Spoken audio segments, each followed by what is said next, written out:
Voilà, mesdames et messieurs, nous sommes partis pour le début des hostilités, début des manches qualificatives dans la catégorie mini. On retrouve les pilotes âgés entre 10 et 12 ans. Dans cette classe, on a une grille de départ assez fournie avec une trentaine de candidats engagés pour ce troisième rendez-vous de la saison. Première manche qualificative, première grille de départ que vous découvrez à l'instant avec le leader du championnat, Noah Grignet, qui va s'élancer depuis la pole position. Il a l'occasion ici à Genk de réaliser une belle opération et d'accroître son avantage au championnat. Lévi Pape démarra deuxième sur la première ligne. La deuxième ligne est occupée par Lorenz de Kock, deuxième du championnat, et par Dide Dordal qui partira en quatrième position. Cinquième place pour le luxembourgeois Alexandre Point. Il retrouvera à ses côtés sur la troisième ligne Lewis Boats, septième position pour Ralph Van Tornout, huitième place pour Ben McClowry qui s'élancera donc en huitième position devant Milan Beku et Julian Van de Kotterlet, onzième position pour Jules de Koen avec le numéro 877. Jaimaro Hoft partira 12e, 13e rang occupé par Édouard Berger. Aurélien Lemaire partira 14e. Antoine Boots 15e, c'est peut-être l'un des candidats que l'on attendait aux avant-postes qui est le plus loin sur cette grille de départ. On espère pour lui qu'il pourra remonter dans la hiérarchie. Thiago Honink partira 16e, 17e position pour Lévin Barbier. Lui aussi, on l'attendait peut-être à meilleure fête. 3e du championnat et 17e seulement sur cette grille de départ. Adriana Kumbo partira 18e, 19e position pour Artem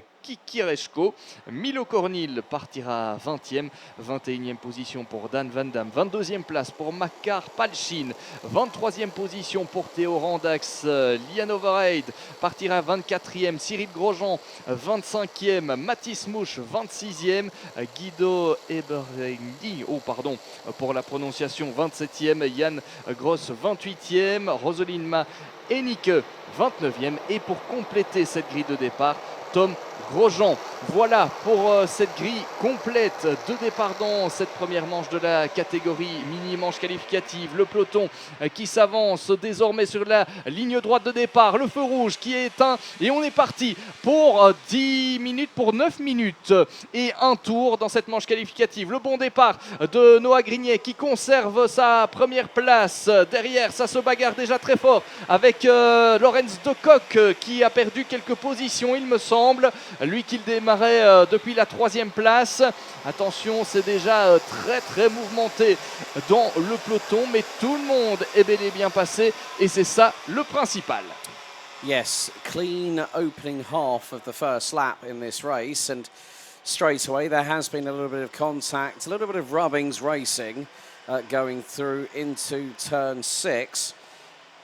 The drivers really just starting to get a feel for the conditions. Of course, the temperatures pretty much stayed the same all the way through the morning, unlike yesterday where the temperature was skyrocketing as we went through from like 9 to 11 o'clock, and then by about 2 we were hitting about 30 degrees Celsius. So a little bit cooler conditions should help the younger drivers to not have it expend so much energy. But Noah Grignet leads the way, Levi Pape, Lorenz de Kock, Dide Dale, and the Luxembourger Alexandre Point rounds out the top 5. Jamaro Hoff from Suriname now up into 6th position, having started from the outside, funnily enough, of row 6. But Lorenz de Kock coming under fire from Dide Dale into turn 6.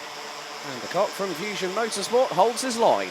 Oui, Lorenz de Kock qui n'a pas vécu le départ le plus simple, mais qui est toujours bel et bien troisième. Il me semble qu'il avait été quelque peu bousculé au départ et il était en position assez délicate, mais finalement il a bien rectifié le tir. Lorenz de Kock qui est toujours en troisième, en bagarre désormais avec Dide Dordal, le quatuor de tête qui est inchangé depuis le départ de cette manche qualificative, avec Noah Grignet qui va tenter de creuser l'écart par rapport au néerlandais Lévi Pape. On était à 4 dixièmes d'écart au précédent pointage. L'écart À présent, il est toujours de 4 dixièmes. Ça veut dire qu'on se neutralise du côté des deux hommes de tête. Derrière, Lorenz de Cock est toujours en 3e position avec Dido Dordal. Alexandre Point en 5e position. Jaimaro Hoft qui est remonté à la 6e place.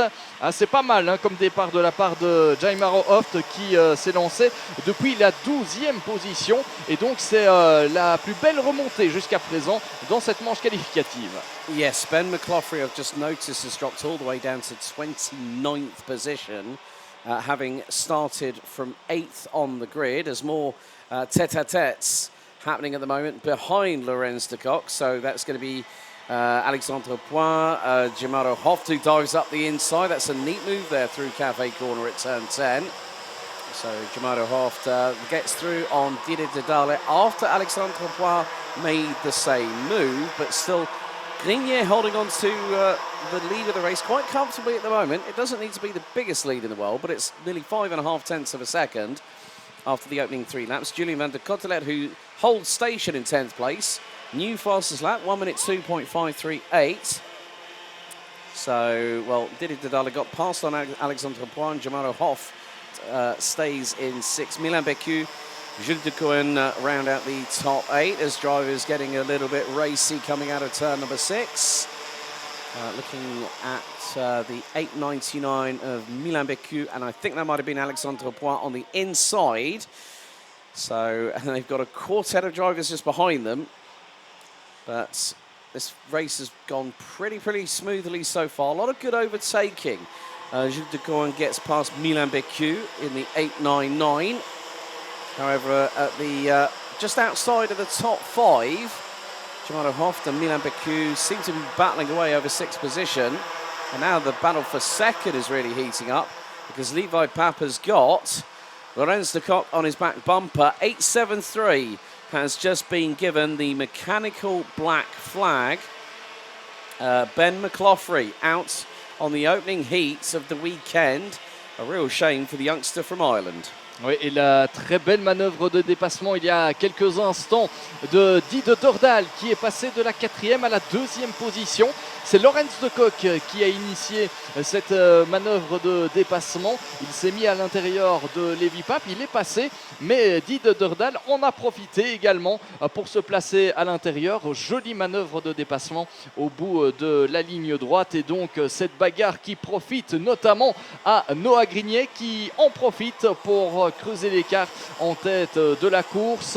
Il avait 8 dixièmes d'avance lors du précédent pointage sur la ligne d'arrivée. Et maintenant, je pense que cet avantage est passé à plus d'une seconde. Mais attention à Dido Dordal, il est visiblement bien dans le coup dans cette manche qualificative. Avec la réplique peut-être de Lorenz de Cock au premier virage. Et c'est passé pour Lorenz de Cock. Il va pouvoir recroiser ici. Superbe manœuvre de dépassement. On a vu Dido Dordal tenter de répliquer. Il n'y est pas parvenu et c'est Levi Pape qui essaye aussi d'en profiter. Oh que c'est chaud pour la bagarre pour la 2e place. Yes, very much the case. Well, that was a good move by Lorenz de Cock to get through for 2nd position. Oh, et c'est Jaimaro Hoft qui passe. No. C'est Dido Dordal. Didier Dedale has just gone off, whacked the curbs, was very leery coming out of that turn 7 chicane, managed to avoid the 2 that got past him. So the thing is, as soon as a marshal touches that cart, that is game over. So Didier Dedale, who is running as high as 2nd, 1.13 seconds behind Noah Grenier, who continues at such a comfortable pace as we head on to lap number 7. Lorenz de Cock exactly 1.5 seconds behind. Then it's Levi Pape, Jamaro Hoff, Jules de Coen, Julien van der Cotelet running out the top 6. Milan Becu, Louis Boots and Alexandre Point round out the top 9. Ralph van Tornhout from Belgium in the 8.83 rounds out the top 10, covered by just under 5 seconds.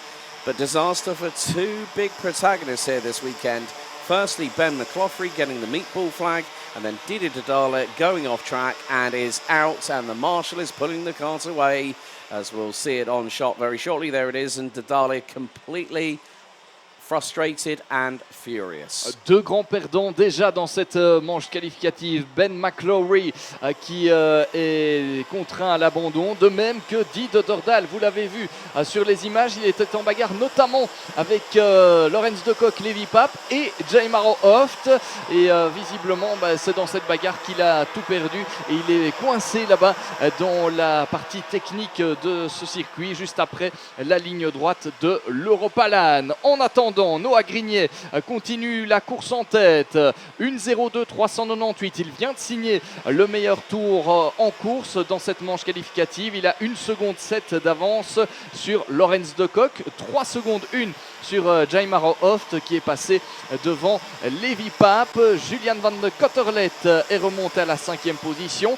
6e place pour Jules Decoune devant Milan Bécu, Lewis Boats, Alexandre Point et Lévin Barbier qui réalise une superbe remontée dans cette manche qualificative. 7 positions de gagné et ce n'est peut-être pas terminé. Vous le voyez, une bagarre extrêmement intense pour la place dans le top 10. Et Antoine Boots fait son apparition aussi juste aux portes de ce top 10 en 11e position.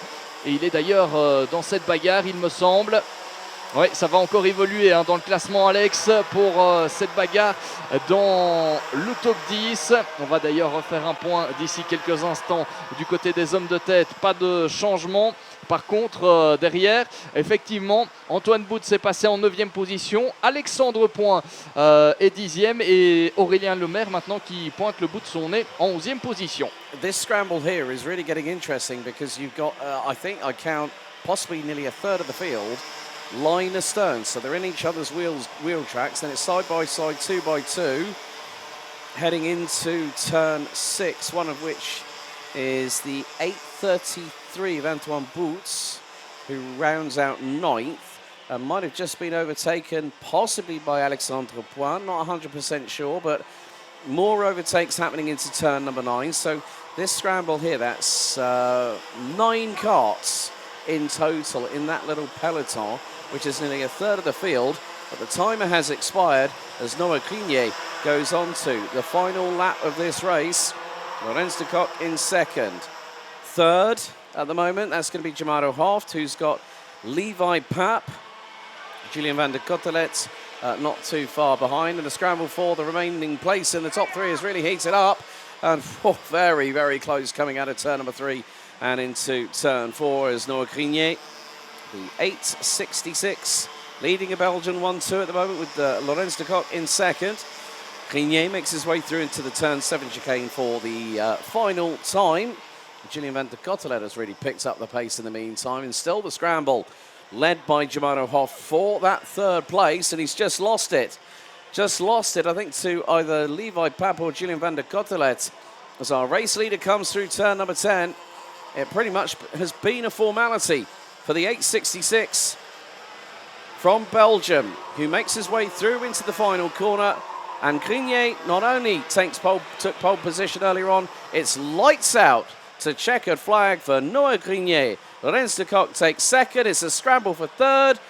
Who's going to get it? It's Jules Decoune in the 8:66, followed by Milan Bécu. Jaimaro Hoft from Suriname rounds out the top 5, ahead of Levi Pape, Lewis Boots, Julian van der Kotterlet, Ralph van Torhout, and Luxembourg's Alexandre Point rounding out the top 10. Just outside of that would be the likes of Aurélien Lemaire, Makar Pelchin, Antoine Boots, Thiago Onink, and Edouard Berger rounding out the top 15. Dan Van Dam, Artem Kikireshko, Liano Verreit, Adriana Kumbo, Guido Ebergeni, Theo Handax, Milo Cornil, Levin Barbier, Mathis Mouche, Jan Gross, Rosalind Heineke. Then we've also got Tom and Cyril Grosjean rounding out the 28 finishers. Unfortunately, after a moment of loss of control, Didi Tadale on lap 5 at turn 7 was out, and Ben McLaughlin got given the mechanical black flag on lap 3, ending the young Irishman's race. But Noah Grignet takes the opening heats of the day here in Mini for round 3.